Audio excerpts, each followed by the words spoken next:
Well, it is, and it's fantastic, and hopefully it provides a better connectivity for people on the island.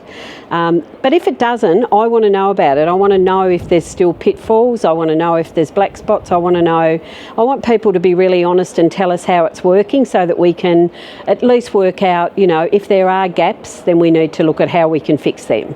Is it also that after many years of issues and problems with their mobile phones here, and that can you understand that a lot of people find it difficult to believe, it's all going to be better now? Absolutely. And that's why I'm saying that, tell us if it's not, because we can't fix stuff if people don't talk to us about what the issues are. Some of it is about understanding digital literacy as well. I don't understand all about digital literacy. I know a lot of people my age don't, but it's about reaching out and letting us know what the issues are, so that we can look at how we can resolve them if we need to. Yeah. Do you think that, and this is where everybody is talking about a digital highway, and Telstra in particular is talking about it, considering the average age on the island here, can you imagine that a lot of people have a bit of an angst thinking of all the hacking, emptying my bank account, and what do you think? How could we solve that? I think it's pretty scary. It's scary for anyone. It doesn't matter how old you are to think about things like that. But I think there's a lot of security around a lot of digital areas nowadays, and I think as long as people are aware of it, as long as people question things before they tap on a button or open up a text message or something that they get, don't be anxious to rush in and do it. Find out about it first. I know I used to say to my elderly mum when she was still alive, Mum, don't open it until you check with someone, and if you don't know, then ask someone if you think it's real, and then let's work through a process and try and understand it. But it's really important to have that understanding, and if you don't, ask the question. Where do you think even like a federal government could encourage, with having such facilities set up here now, what Telstra has installed, that you could find more different businesses wanting to establish themselves on King Island and work from here? What could a government do there? Well, I think these are opportunities that government can provide with things like digital upgrades, a whole range of things.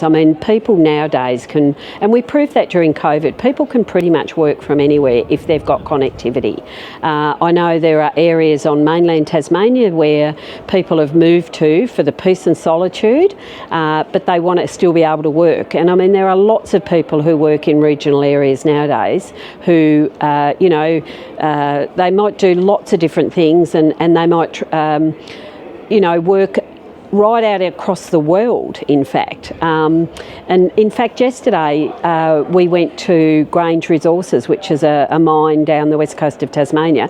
We went to the head office in Burnie, and up on the screens, they had 4 or 5 screens on the wall, and what that did was that showed images, and it was through a good connectivity network of the mine that was operating over 2 hours away.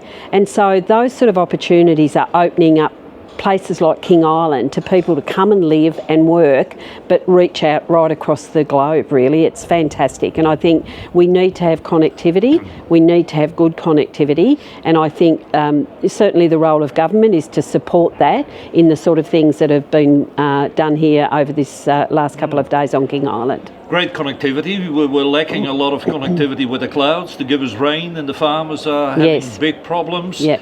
What can the federal government do, or should do, or could do when it comes to, say, we need that triangular service? We need, as farmers, to be able to do business with the mainland, sell our cattle there, take our cattle there.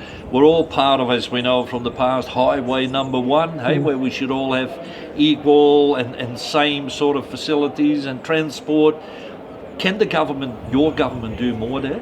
Well, I think that's one of the things. Since I've been coming over the last sort of couple of years, I've had a lot of meetings with the shipping group here, a lot of discussions, and it's things that I'm following up with the infrastructure minister. I'm raising that at that level so that we can look at what opportunities there might be. Obviously the state government has a responsibility to look after those areas as well, but I am raising those things with the infrastructure minister on a regular basis to talk about what are the opportunities that we can do to assist the island in getting a better service that can come. Yeah, and you think we're going to be successful one day, because This has been going for a long time. My motto, Wade, is never give up, and so I will continually raise these issues. I mean, there are a lot of state and federal sort of boundaries around what you can and can't do as a state or a federal government, but I think, you know, we've seen with this project where there are lots of opportunities to work together, and I think when governments work together, you get a better outcome for community. And that's certainly my attitude to how I want to get things done, and I will continue to have those discussions.